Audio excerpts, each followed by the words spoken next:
Wild talaga. So mayroon ditong isa, kuhanin na natin yon. Hoy, hoy ponpon, ka na maggulo. Pwede pa.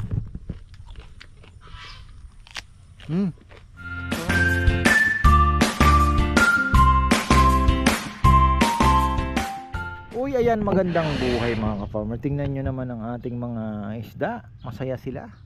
Pag ganitong araw daw, ganitong oras, dapat wala nang nag-o-oxygen. So ibig sabihin, ang ano mo is maganda ang tubig mo. Pagka alas 10 na, 9:30, pag sumikat ng araw, dapat wala ka nang makikitang isda na nasa ibabaw na sumisingap-singap. So yun ang mga palatandaan. Tsaka kita nyo ang ganda ng kulay ng tubig. So iba talaga pag naulan na ano. So yung nakikita nyo na mga gumaganon bigla, hito yon. So ayun, may pagong, may mga bula-bula, pagong naman yan karamihan. Ayan, yan mga farmer, pagong yan. Nung isang araw namimingwit si Rizal, ayun, hito, pagong yung kumakain ng ano niya. So dapat active na yung isda sa ganitong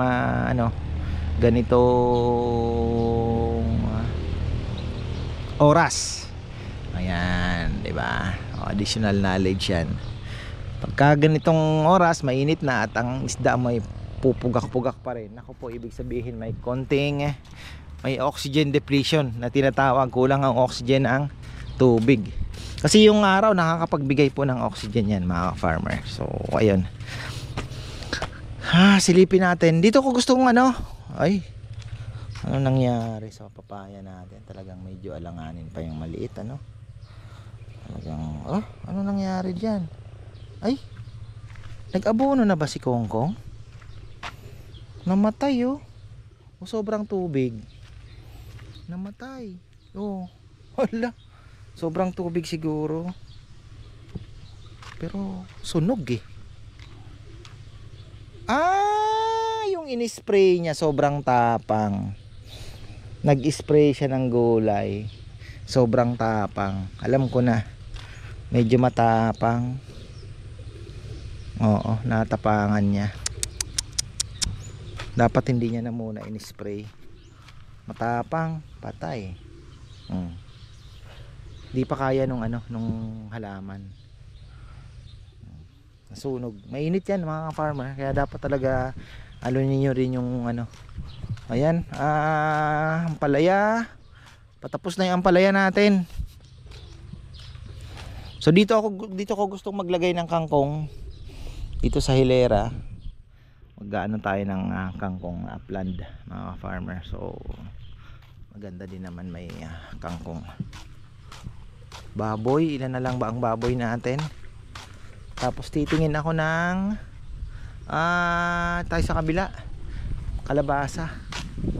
Dala na ako ng maliit na knife dahil mahirap mag harvest. Kahit dalawa lang. Kahapon yung pakbit namin galing na po dyan yung kalabasa. At least kahit papano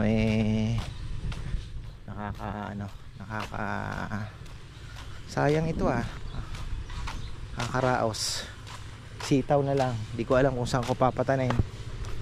Pagpatanim tayo ng sitaw, di kompleto na ang ating Ito naman, ang kulit naman ng dalawang ito. Inaapakan nyo yung aking tsinelas madadapa ako kulit nyo kasunod yung tsinelas ko pa naman, yung ko malaki inaapakan. Talagang pasaway kayo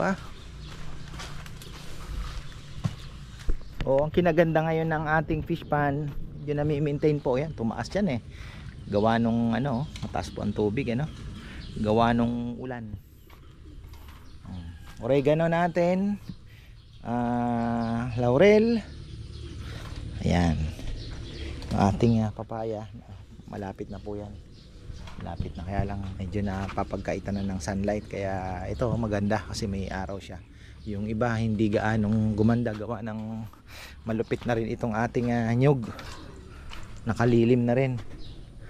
Ayan, ay ganda ng talbos pwede.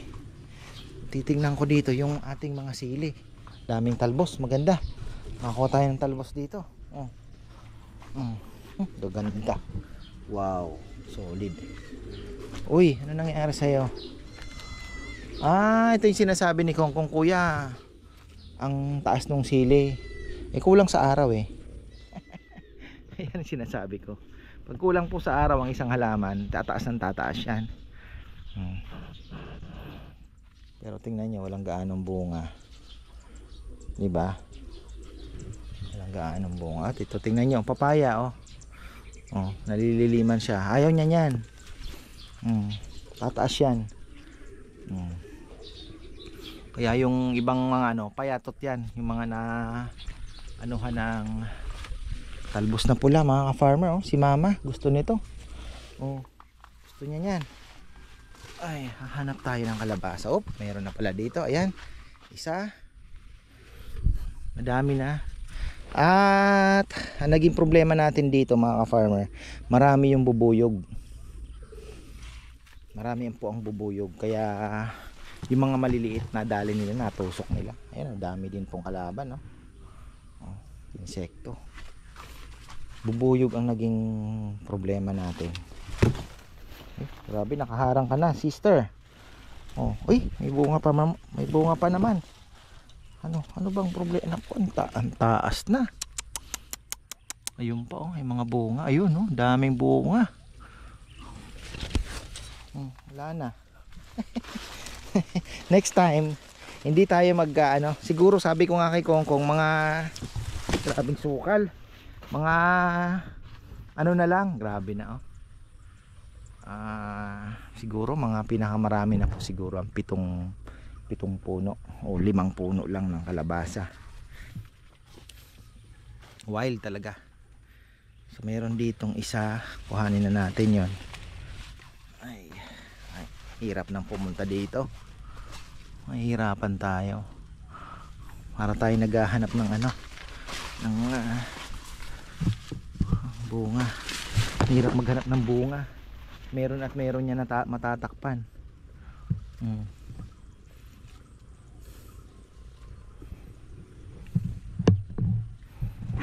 Dalawa lang sana. Pero si Kongkong kumuha doon sa kabilang side eh. Dito tayo maghanap. Grabe, sobra sukal. May mga bunga. Ayan, nasa nasa bakod na. Wala na tayo magagawa dyan. Sabi nga ni Kongkong, kuya, hirap pigilan. Binababa ko. Pag binaba mo, malupit. Hirap na Makati. Ka-short ako. Makati, farmer. Anin natin yan. Hirap pumasok dito Anin ko na lang. Kaya pala si Mama Beth. Ayun, meron to, isa. Dalawa makukuha natin. Ayun tingnan nyo, yung daanan ko yan, hindi ko nakita. Pabalik, doon siya nakita. Sana yun. Ito. Pwede na yan, maliit ng konti.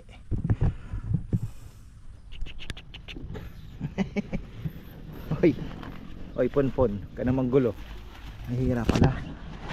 So, nasobrahan po yung pinatanim kong kalabasa. Nasobrahan.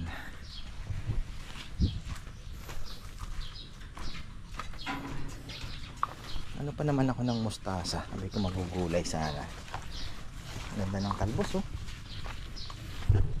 meron na naman tayong naligaw na bisita. Ayan, from Kuwait, mga farmer.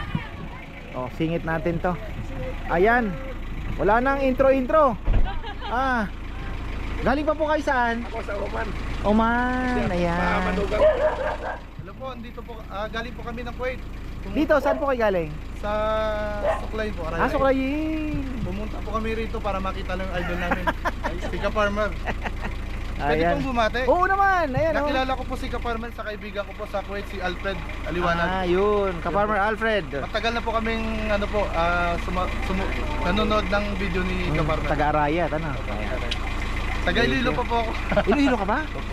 Misis mo taga dito? Taga dito po. Suklayin. Suklayin po. Ayan, wala mo kayo babatiin. Farmers, hello!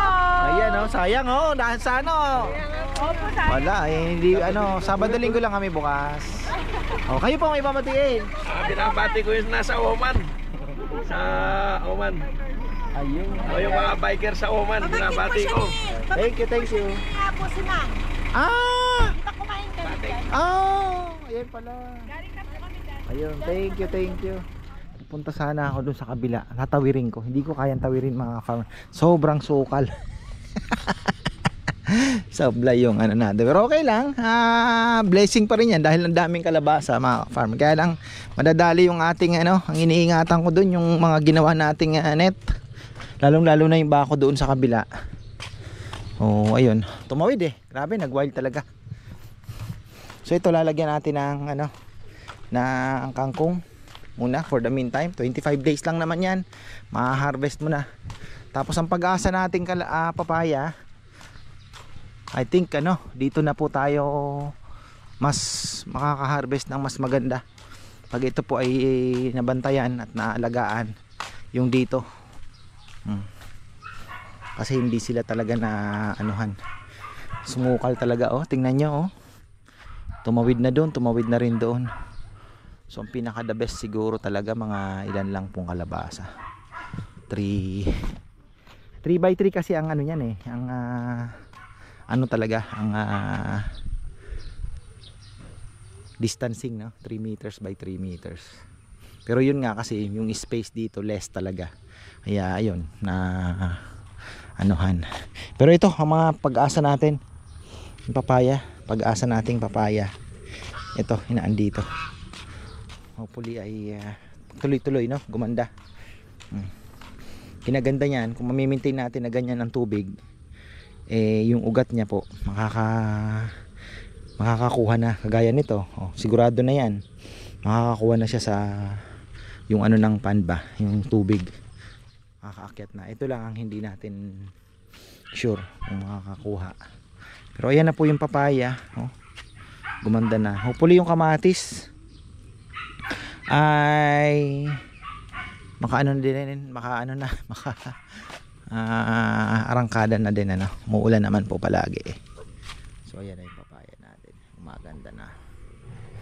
Oh. Lumalaki na yung kanilang mga tangka no. Yung pinaka main ano, yung katawan ba.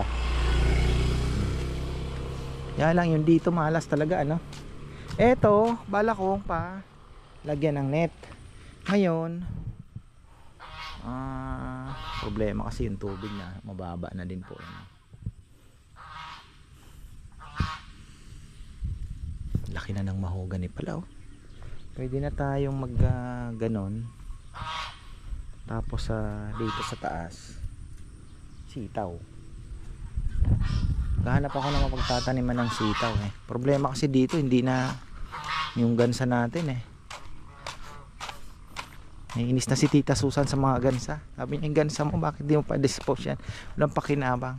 Tita, masarap yung huning pakinggan. Maganda po yung huni. Bibisitahin ko yung mga darag. 2 months ko na yatang di nabibisita. Pero maraming bagong sisi. Ayun nga, ang problema natin, hindi ko naman na matutukan. Dapat yan kasi talaga naka-brooder. Ibu-brooder sana natin. Ayun, may mga mais pa naman sila. May palay pa sila, mga farmer na pagkain. Tapos si ka-farmer Anthony may sinasabing mas murang tawag dito. May mura po na makukuha na feeds 1,000 lang daw. Kung pwede sa baboy mas pwede sa ano no, sa manok. Wala nagtrabaho ngayon. Tingnan nyo naman, iikot lang ako. Tapos didiretso na kami sa Guagua. Bibigyan ko lang kayo ng quick update. Aba, may napisa na bibi. Ayan, mga alaga natin, ano ko na din. Rambo naman ang nagpakain yan. Hindi ko na po masyadong matutukan. Ba, ibon ni kuya, andito pa pala. Papakain niya pa naman ito no.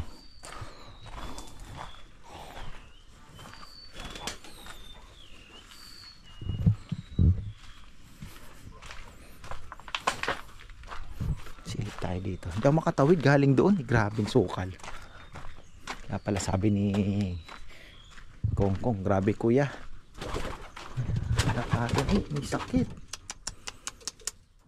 Ala, one eye cold. Mm. Malupit yung one eye cold yung kalapati ni ano, Rambo. Ay, dito pala. So, ako, kailangan ng lagyan ng bagong dayami. O hulog yung mga itlogens. Ay, naglilimlim. Oh, daming itlog mga ka-farmer. Nako, ito wala na ito. This is ano. Wala na ito, naiwan niya na to. So, tingnan natin. Wala nang laman. Kailangan malagyan ng dayami. May dayami naman ata doon. Malagyan ko kay Rambo. Uy! May mga bagong sisiw Draggers. Ayan oh. Ang problema niyan, iba po talaga yung naka-brooder. Mas may ilaw. Tapang talaga ang darag kapisa naman, pero yun nga, mas ang mortality po ng ganyan mas mataas yung sila ang umaakay-akay kasi talagang maraming predator, matatapakan. Wala bang mushroom. Grabe uy. Ano ka papasok dyan? Yung sili nga, ang dami na rin ang dami na pong sili. Sabi ko kung naglalaglagan ng sili ako, bumibili. Mahirap sigurong pasukin talaga. Ito laki ng dahon tingnan nyo naman. Bunga. Yung sili natin. Grabe yung ating mga kalabasa mga ka-farmer. Talagang kalabasa talaga. Ayun daming bunga. Alay, okra. Bili tayo ng bili ng okra.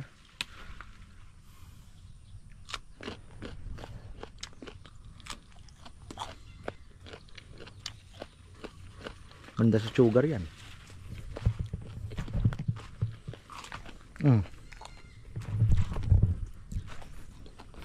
Sili, dami.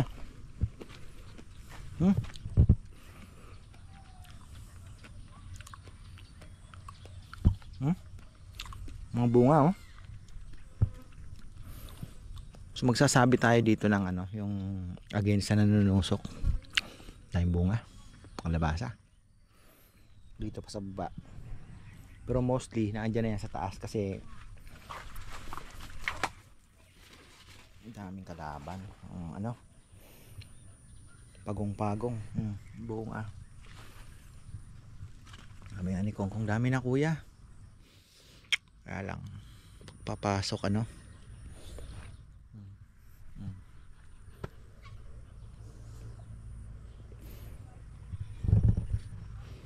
Dodong, mayroon pa makukuha yan sa kabila. Over the bakod na. Grabe yung kalabasa natin. Mga sili, marami naman po.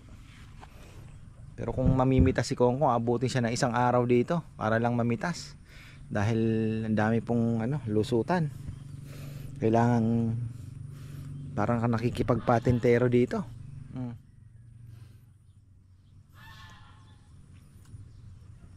Daming bunga. Actually, ang kalabasa po, ang kinaganda sa kalabasa, yung shelf life niyan, storage niyan, basta wag mo lang susugatan, yung putol mo bigyan mo siguro ng mga 1 inch, 1.5 inch yung tangkay, putulin mo. Tapos i-stack mo lang siya. Wag mo siyang pagtatabi-tabihin. Yun po ang rules Yun po ang sinasabi nila. Wag mong pagtatabi-tabihin, pagdidikit-dikitin. Basta lang. So mga ilang linggo magagamit natin yan sa pakbit. Sayang yung sayang tong haba pa mo Sayang ito makunat na. Ay, sayang. Aro, ko na mapitas. Wala na. Ay, wala. Ito, pwede pa ba to? Sayang. Haba pa naman pwede pa. Sarap. Kumain kayo ng hilaw. The best ang hilaw na okra.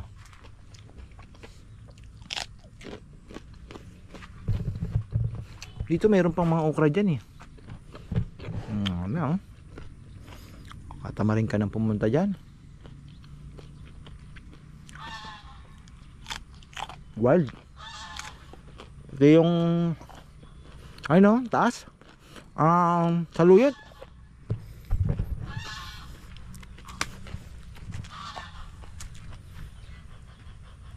Grabe.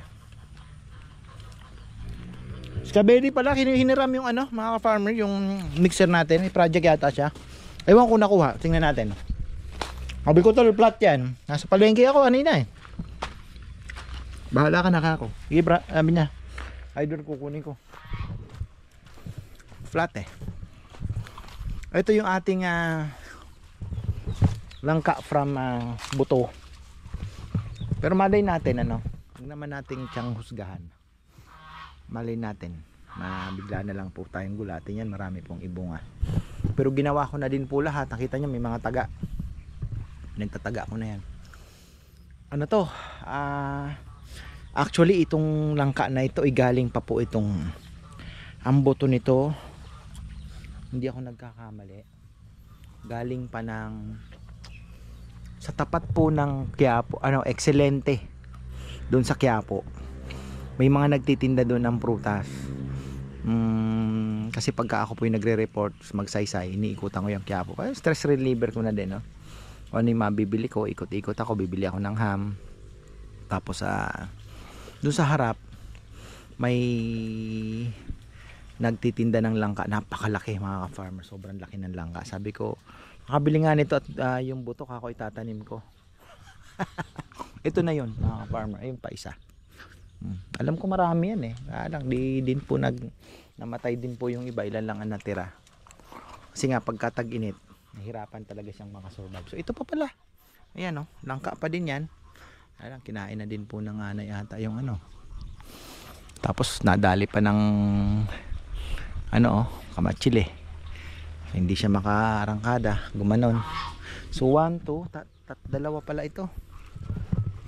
Ito. Langka din yan. Kaya lang, wala na. Kinain na po ng anay. Kailangan ma-sprayhan yata ito ng spray lang ayun.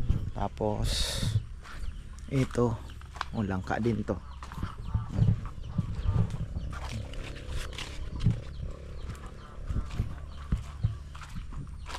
Pero the best talaga galing na po ng yung grafted na, para mas mabilis. Daming kamatsili na tumubo. Ayan, mga kamatsili po yan. Ay, ikot-ikot grabe na pala. Sige, alagaan mo ng maigi yan Ilan na kayo, may patay na isa Kapakan siguro yan. Yan yung pangit. Dapat talaga may ilaw, tapos na lang.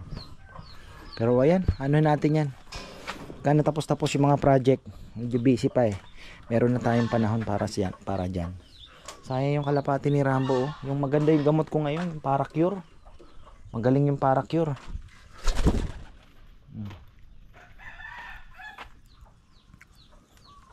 Ganda mo baliktad pa yung ulo mo. May upo ba? Wala ata. Si Bebe kasi gustong pasalubungan si Lola ng mga galing sana dito, no? Ewan ko kung nakakuha na siya ng talong.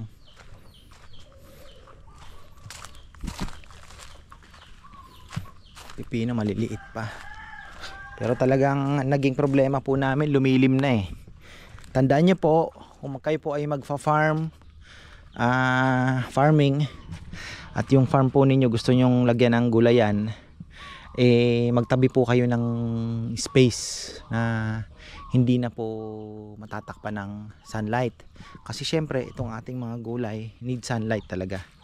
kailangan po nila ng sunlight. So hindi na po gaganda yung inyong tanim pagkaitan na po ng sunlight. Butas na to, sinira na. Ayun, malambot na, may tama na yan. Ayun, yun po ang aking maipapayo, kasi pag naliliman na, wala na talaga, hindi po gaganda. Tingnan nyo, mga bansot yung talong. Unlike doon sa kabila, ang mas medyo gumanda. Dati kasi ganda sana, mapaano po ko, kaya lang wala na eh. Babagsakan naman yung mga tanim natin. Kahit nga itong humingi din ng sunlight, natakpan na nito ni Acacia. Takpan na ng Acacia. Bah, may mga manok pa dito ah. May akay-akay din oh. Ilan ba yung akay niya? 3 na lang. O ayan mga ka-farmer, tina-announce ko pala, pwede na tayo next week. Mga gustong malaking grupo na gustong pa-reserve ng ating mabinyagan, itong ating bagong kubo, ay pwede na. Ayan pwede na tayo. Unahan na lang, ewan ko wala pa. Tapos meron po tayong raffle na gagawin, pinag-aaralan ko pa yung paraffle na lechon. Gusto ko sanang katuwaan lang, di ba? Yung sabihin mo taga 100 pesos lang. Kaya lang medyo dadami po yung numbers. Pero sa tingin ko mas maganda yon, kasi ka-farmer, sali ako 100 lang naman di ba? Siguro tingnan natin, or 200 pesos para medyo naman, konti yung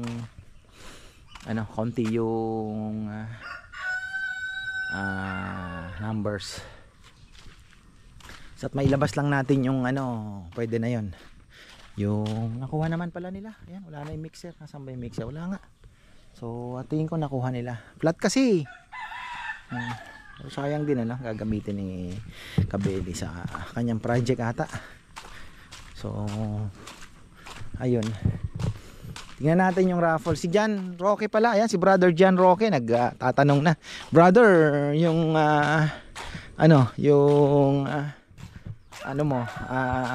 raffle mo kailan ba pwede? Ayun, di pala ako nag-almusal, kaya parang umikot lang ako ng konti, parang nanginginig na ako ay so ayun ang ating update. Itong mga kalamansing ito, wala na, kailangan na din pong palitan. Ayan, nagkalamandi rin na peke na yan mga farmer. Kailangan natin taniman ng bago. Tanim tayo ng bago yung suha natin. Hoy, pakitang gilas ka naman.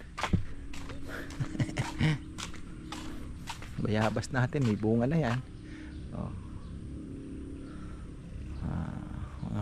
Food poison po na matindi, yung parang masakit po yung tiyan ninyo, yung parang alam mo yung pinapawisan ka ng malamig, tapos para kang nasusuka, nagtatai kayo.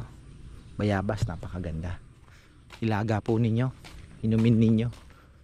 Nangyari sa akin yan, para lang ako nagdahilan katapos kong nainom po yung puro na ng bayabas, nilaga.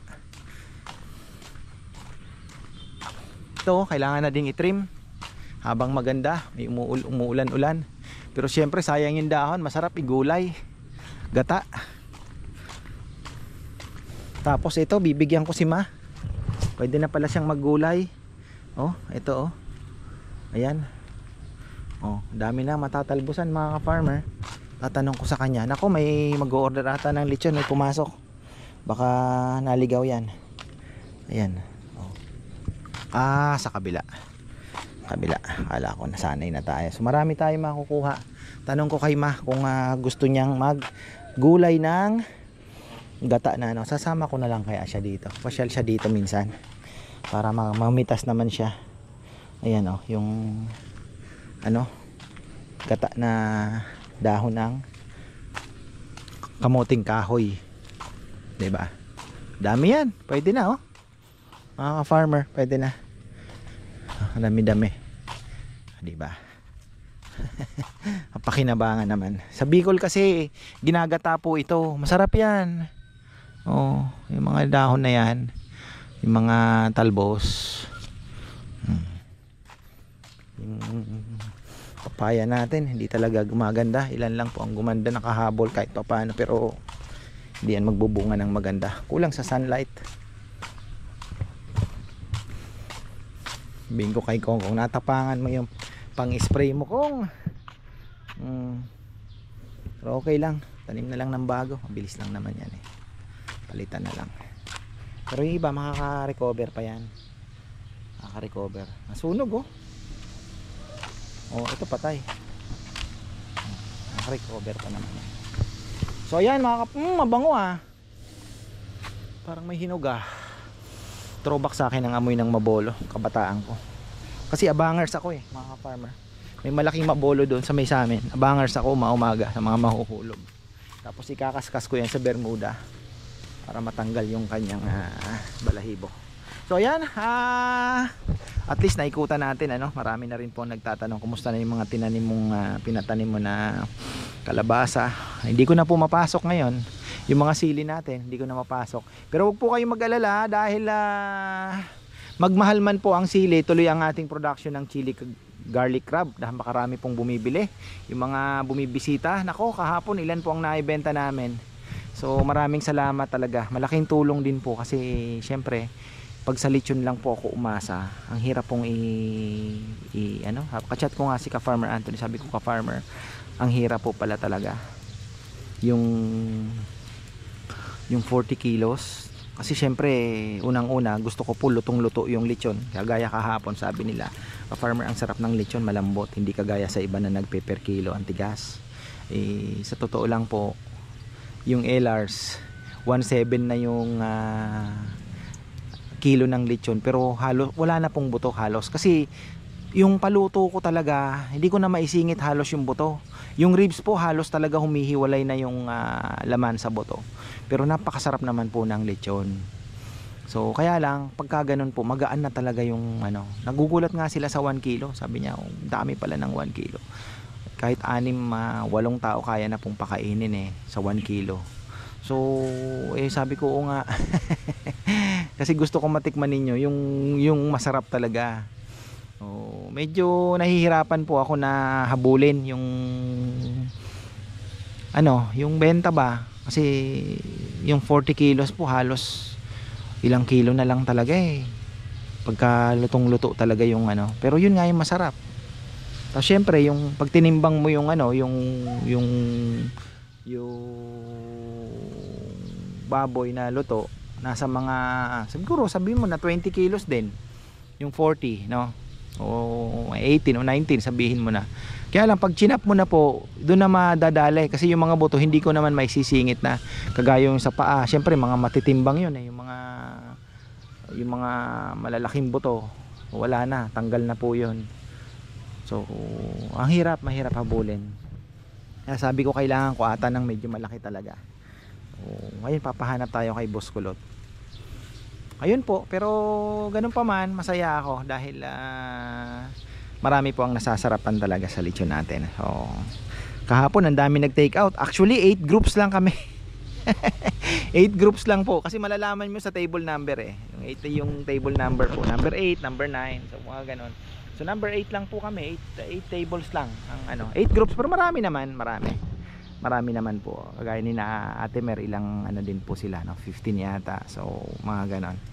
Halos naubos din po yung 2 kilo. Pero ang benta po namin is 38,000 lang. Dalawang baboy, 38,000. Sabi ko, magkano kaya? Sabihin mo na nabenta mo na yung 40 kilos na tig 15, so may 30 lang. Plus yung, syempre yung mga benta pa, may t-shirt na nabenta, yung sabi ko parang talo tayo doon ako bebe Oo nga, sabi niya 2 baboy. Although may tira pa rin naman po na konti. So may ilang kilo din po ang natira. So maisisisig natin yun. Sabihin mo na mabebenta din ng mga 5,000 yung mga natira. So sabi ko parang medyo lang so and so tayo Pero okay lang. Ganun talaga sa negosyo. As time goes by, na pag-aaralan pa natin. Kaya nag-i-input po ako ng iba-iba pang pwede na Sabi ko nga sa mga bata, pwede tayong maglagay yung lumpiang isda, pero medyo ano na po, no, medyo matrabaho na. Tingnan na lang natin. Ako'y susubo muna mga ka-farmer. Ayan, paalam na at nakakapagod din palang magdadaldal, ano. Okay lang. Ay, meron naman pong mga gusto na nanonood na ganyan, na aliw sila kahit ganyan lang. So, yung mga hindi, so pasensya na, it's not for you. So, ayun po, ganoon naman eh. Hindi natin mapipilis lahat. So, ayun, maraming salamat at advance happy birthday kay Ate Mer. See you when I see you. Alam ko naman na susulpot ka na lang bigla. Tapos shoutout din kay kay Tita Susan Laconico. Ayan. Si Brother John Roque, naandyan lagi. Brother, kailan ka dadalaw? Para makita ka naman nila. Kung sino ba yung aking binabanggit. So, ayun. Tapos syempre ang ating kaibigan, Brother Maynard Villones. Brother, maraming salamat sa suporta mo. Truly, ayan, sabi nga nila, salamat ng marami sa tunay na kahulugan ng salita. Ayan. So, ayan, maraming salamat sa iyo. Kay Ate Rosel, syempre, hello din po sa iyo. At ayun, sino pa ba? Ayun, marami. Si Ate Silvia, ayan, hello po. Tito Noel Yabot, Tito Rick Galang, ayan, maraming salamat sa iyo, Tito Rick Galang, and Rika Songko, syempre, Rika, kumusta ka? At si Brother Stan Ruiz pala. Ayan, Brother Stan, kumusta ka? Pagaling ka. At laban lang, brother, laban lang tayo. Ayan. Oh, si Brother Michael Directo, syempre.